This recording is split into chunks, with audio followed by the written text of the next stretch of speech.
మనము చూస్తుంటాం కదా! మన గ్రామాల్లో, మనం సినిమాల్లో చూస్తుంటాము. అమ్మలు తలపై మట్టి కుండలు పెట్టుకుని నడుస్తుంటారు. ఆ మట్టి కుండలు నేతితో నిండి ఉంటాయి. ఒక్క మట్టి కుండే కాదు, ఒకదానిపై మరొకటి, మూడవది కూడా. చేతిలో కూడా ఒక మట్టి కుండ.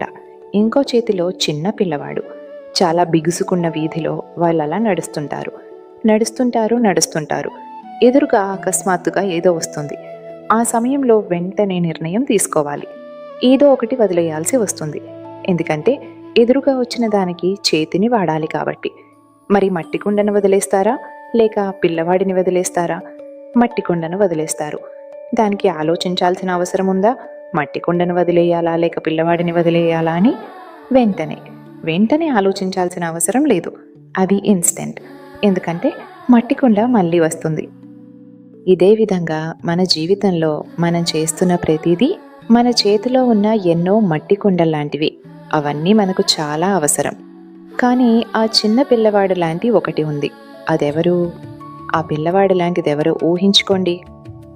నా పని, నా వ్యాపారం, నా సంబంధాలు, నా సేవ, ఇవన్నీ నా జీవితంలోని ఎన్నో మట్టి కుండలు. కానీ ఒకటి ఉంది, ఆ చిన్న పిల్లవాడు. ఇప్పుడు రోజంతా మట్టి కుండలను కూడా జాగ్రత్తగా పట్టుకోవాలి. కానీ ఆ పిల్లవాడిని కూడా పట్టుకోవాలి. చేయగలమా చేయలేమా? అంటే పని కూడా చేయాలి, చాలా పని చేయాలి. ఉదయం నుంచి రాత్రి వరకు చేయాలి. కానీ అన్నీ చేస్తూనే ఆ పిల్లవాడిని కూడా పట్టుకోవాలి. అలా చేయడం సాధ్యపడదు. పిల్లవాడి ఏడుస్తూ అరుస్తూ ఉంటే అతన్ని పక్కకు విసిరేసి మట్టి కుండలను మాత్రమే పట్టుకుని ఉండలేం. ఒక్కోసారి ఏదైనా పెద్ద సమస్య వచ్చినా మనం గుర్తుంచుకోవాల్సింది, ఎక్కువగా జాగ్రత్తగా చూసుకోవాల్సింది ఎవరు?